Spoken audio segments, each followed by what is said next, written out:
মানে ওই আর কি একটু ঝালাই করে নিচ্ছি। তাতে আমার কোন উপকারটা হবে শুনি? সংসার চালানোর জন্য বিদ্যেও দরকার, অর্থও দরকার। যাক, এই কথাটা তাহলে মাথায় আছে। আছে তো, আর আছে বলেই এখন বুঝতে পারছি জীবনে শুধু অর্থ উপার্জনই সব নয় গিন্নি, মানুষের মতো মানুষ হওয়া দরকার। আচ্ছা, এই বুড়ো বয়সে কি তোমার ভীমরতি ধরেছে? কথা নেই বার্তা নেই, একেবারে জ্ঞানের ঝুলি খুলে বসলে। ওই দেখ, গোপাল দাদু পড়াশোনা করছে। নিজে পড়ছে আর দিদাকেও পড়াচ্ছে মনে হচ্ছে। আমরাই বা বাদ যাই কেন? ঠিক বলেছিস, এমনিতেও পণ্ডিত মশাই 1 সপ্তাহের ছুটি দিয়েছে।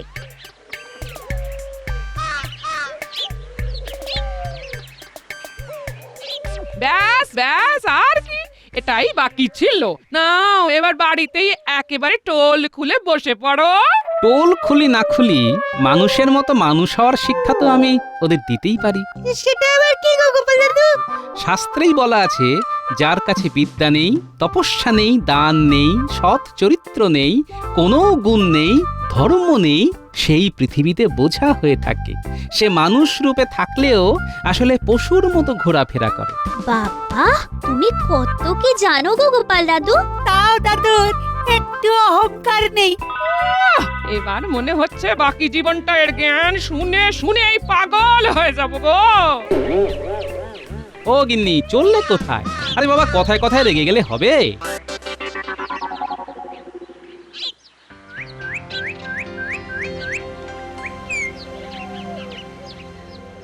কি হয়েছে মহারাজ? আপনার যেন কোনো কথাতেই তেমন মন নেই। হ্যাঁ হ্যাঁ হ্যাঁ, মহারাজকে কেমন যেন আনমনা দেখাচ্ছে বটে। না না, তেমন কিছু নয়, তবে আমি অপেক্ষা করে আছি। কিসের অপেক্ষা মহারাজ? নবাবের কোনো ফতোয়া আসবে নাকি? তুমি থামো তো সেনাপতি, মুখে যেন আর কোনো ভালো কথা নেই। যার যেমন মুখ তার তেমন কথা, এটাই তো স্বাভাবিক মহারাজ। ব্যাস, সুযোগ বুঝেই জ্ঞান দিয়ে দিল। তোমাকে ফোড়ন কাটতে কে বলেছে গোপাল? আহা, গোপাল জ্ঞান দেবে কেন? পণ্ডিতদের মহা সম্মেলন থেকে রাজপণ্ডিত ফিরে এলে তার কাছ থেকে আরো নতুন কিছু জানা যাবে, শেখা যাবে। আমি তো তারই অপেক্ষা করছি। তবে এখন তার অনুপস্থিতিতে কেমন যেন ফাঁকা ফাঁকা লাগছে, তাই না মহারাজ? একেবারেই তাই। কিন্তু জগতে কোনো কিছু যে ফাঁকা থাকে না মহারাজ। তবে কি বলছো, তুমি পণ্ডিতের শূন্যস্থান পূর্ণ করতে পারবে? পণ্ডিতের মতো বিদ্যে বা শাস্ত্রজ্ঞান কোনোটাই তো তোমার নেই। তা কি দিয়ে ভরবে? তোমার ওই ভুঁড়ি দিয়ে? যে বয়সে যেটা ধর্ম সেটা তো ভালো মতোই পালন করেছি মন্ত্রী মশাই। ব্যাপারটা একটু খুলে বলো তো গোপাল। মহারাজ, খোলাখুলির আর কি আছে? শাস্ত্রেই তো বলা আছে, ব্রহ্মচর্যের সময়ে আমরা যদি বিদ্যা না লাভ করি, গার্হস্থ্যের সময়ে যদি ধন না লাভ করি, বানপ্রস্থে যাওয়ার সময় যদি কোনো কীর্তি না করতে পারি, তাহলে সন্ন্যাস লাভ করেই বা কি করব মহারাজ? আহা, কি উচ্চ ধারণা গোপাল! তোমার পাণ্ডিত্য দেখে সত্যি মন ভরে যাচ্ছে। উমা, গোপালের কাছে কত জ্ঞান, শুনলেই ভরে যায় মন প্রাণ। মন্ত্রী মশাইকে যে গোপাল এক কথায় একেবারে চুপ করিয়ে দিল দেখছি। আমিও দেখছি গোপাল কতবার বাড়তে পারে। কথা না বলে বরং গোপালের কাছ থেকে কিছু শিখে নাও মন্ত্রী। শেখার কি আর কোনো বয়স আছে মন্ত্রী মশাই? তাই যতদিন বাঁচি ততদিন শিখে যাই।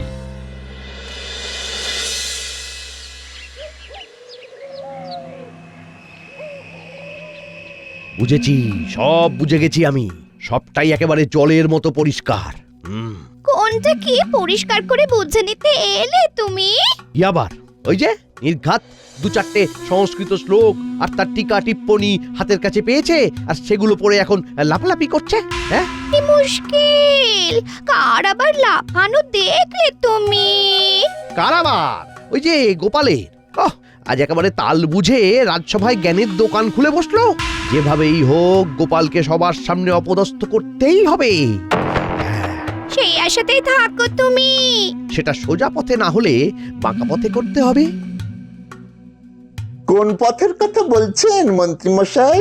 এই তো ভালো সময়ই হাজির হয়েছিস তোরা।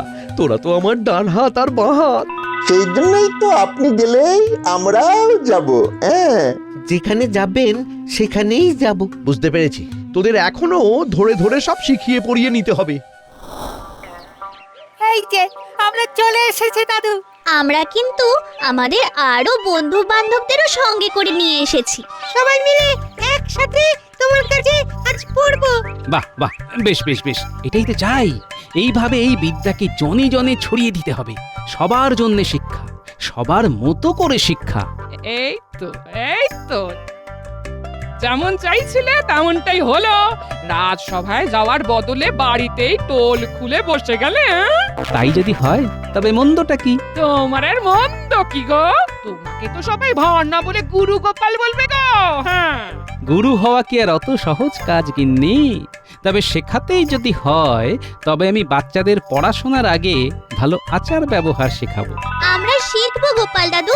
হ্যাঁ হ্যাঁ, শিখতে তো হবেই, কারণ কথাতেই আছে বিদেশে জ্ঞানই ধন দৌলত, কঠিন সময়ে বুদ্ধিই ধন।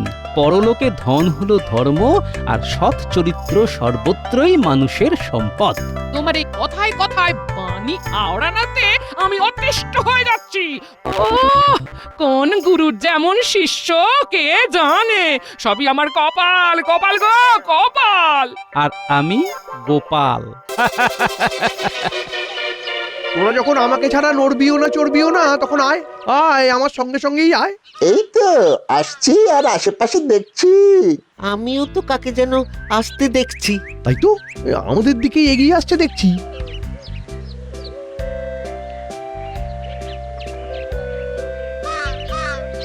এই যে, কে হে আপনি? হ্যাঁ, আপনাকে কেমন যেন এলাকায় আনকোড়া আনকোড়া দেখাচ্ছে। আমি হলুম গিয়ে গরিব ব্রাহ্মণ, লোকের দান ধ্যানই চলে আমার। এই কাজের সন্ধানে এই রাজ্যে এসেছি। তাহলে আপনি একেবারে ঠিক লোকের সামনে এসে পড়েছেন। হ্যাঁ, কারণ ইনি স্বয়ং রাজ্যের মন্ত্রী। কিছু একটা ব্যবস্থা করলে ইনিই করবেন। এই এই তবে মহাশয়, কোন রকমে মহারাজের দর্শন করিয়ে দিন, যাতে আমার এই দরিদ্র অবস্থা ঘুচে যায়। এই তাহলে একটা পরিকল্পনা করে ফেলাই যায়। ভেবে ফেলেছি মহারাজের সাথে দেখা করিয়ে দেওয়া যাবে। তাহলে আমাকে কি করতে হবে? কাল সকালে যেন দেখি যে আপনি এখানেই দাঁড়িয়ে আছেন, তারপর কি করতে হবে সব বলে দেবো। ওই দেখ, মন্ত্রী মশাই আবার কাকে একজনকে দাঁড় করিয়ে কিসব বোঝাচ্ছেন। আবার কিছু গোলমেলে কাণ্ড কারখানা হয় কিনা কে জানে।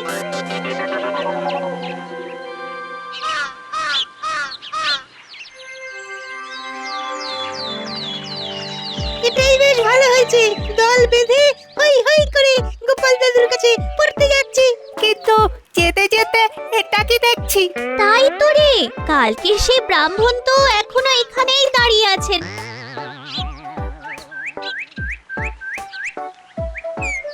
এই তোদের কি কাজ রে? যা যা, ভাগ এখান থেকে, ভাগ।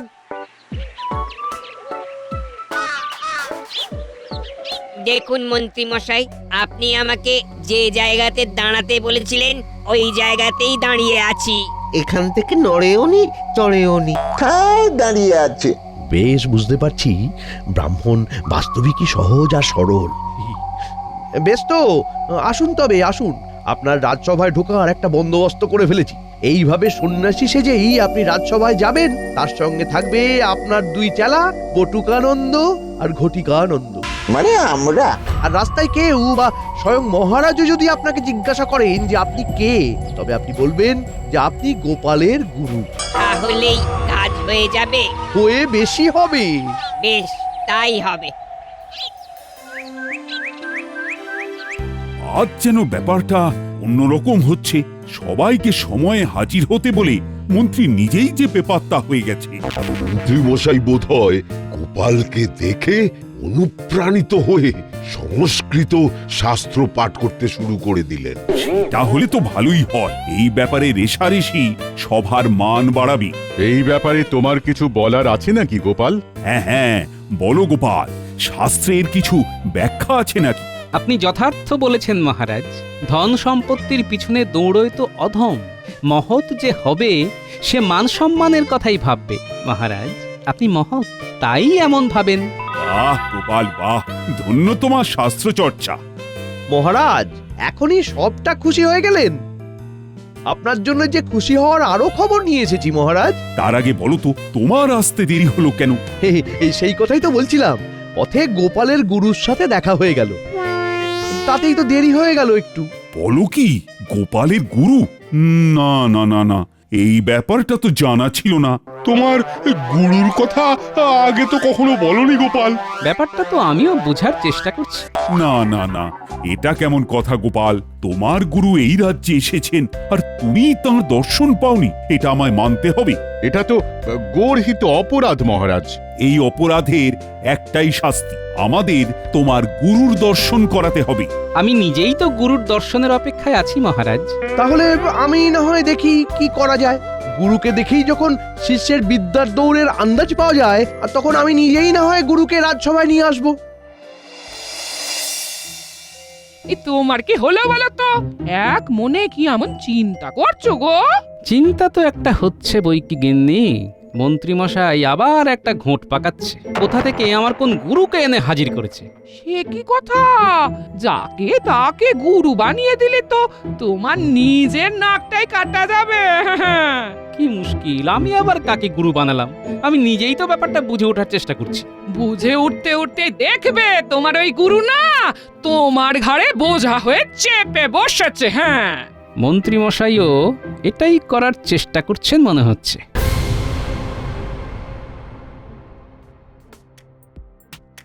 ওর দাদু, তুমি এখানে, ওদিকে একজন তো নিজেকে তোমার গুরু বলে ঘুরে বেড়াচ্ছে। কিন্তু আমরা জানি উনি খুব সাদাসিধে, সহজ সরল। মন্ত্রীমশাই যেখানে দাঁড়াতে বলেন সেখানেই দাঁড়িয়ে থাকেন, ওই যখন নড়তে বলেন তখনই নড়াচড়া করেন। হ্যাঁ, তার মানে মন্ত্রীমশাই নিজেই ব্যাপারটা সামলাচ্ছেন। চল তো, এবার তাহলে আমিও নিজের চোখে তাকে দেখে আসি, আর সুযোগ পেলে দুটো কথাও বলে আসি। চল চল।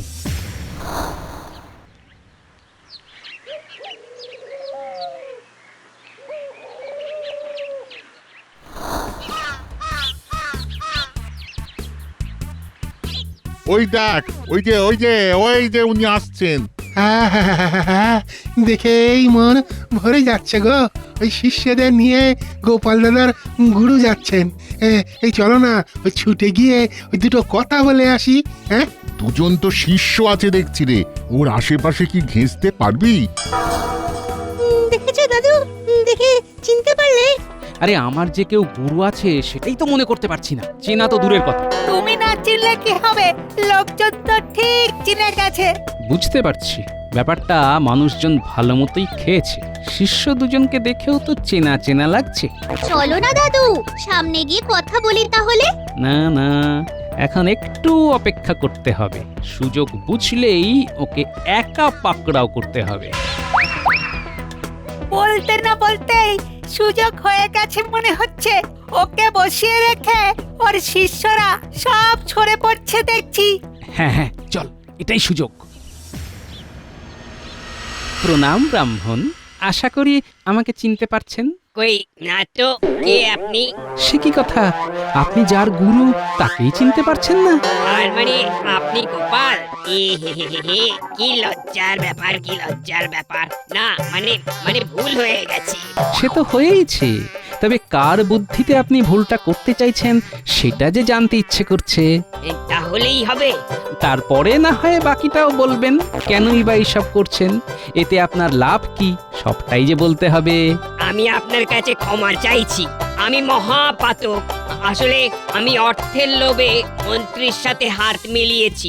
এখন মনে হচ্ছে এখান থেকে চলে যেতে পারলেই বাঁচি। কিন্তু অর্থ সংগ্রহের তো অনেক উপায় আছে। আপনি যদি অর্থ সংগ্রহ করতে পারেন তবে আমার ভালোই লাগবে, কিন্তু মুশকিল হচ্ছে মহারাজ তো জেনে গেছেন যে আমার গুরু এসেছে। মহারাজ নিশ্চয়ই আপনাকে ডেকে পাঠাবেন, পালানোর তো পথ নেই। তারপরে কি আমার জেল হাজত হয়ে যাবে? উনি ডেকে কোনো প্রশ্ন করে উপহার দিলে ভালো। হয়ে গেল, মানে হলেও গেল, না হলেও সব গেল। আমি যে তেমন বিশেষ কিছুই জানি না। মহারাজ প্রশ্ন করলে জবাব দিতে পারবো না। মন্ত্রী মশাই তো কিছুই শিখিয়ে দেননি। উপায় একটা আছে, মহারাজ প্রশ্ন করলেই আপনি আমার দিকে তাকাবেন, না হয় আমি যাই হোক বলে মহারাজকে খুশি করে দেব।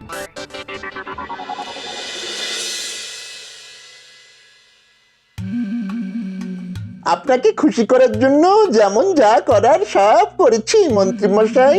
ব্রাহ্মণকে গোপালের গুরু সাজিয়ে ঘুরিয়েও দিয়েছি এক পাক। তাই বলে তাকে একা বসিয়ে রেখে চলে আসতে হবে? আরে ওকে একা পেয়ে কেউ যদি আবার ওর মগজ ধোলাই করে তবে তো সবটাই কেঁচিয়ে যাবে।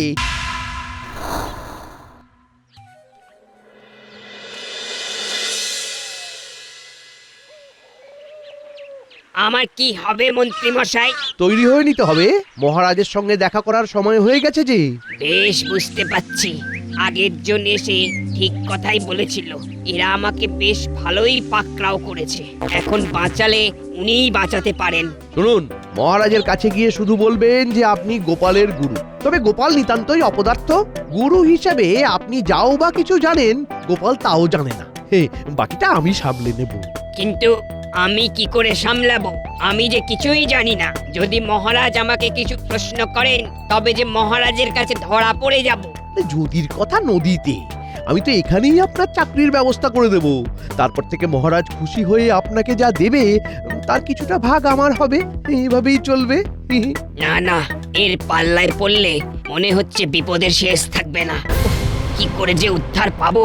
কাল সকালেই তাহলে মহারাজের সাথে দেখা হবে, কেমন?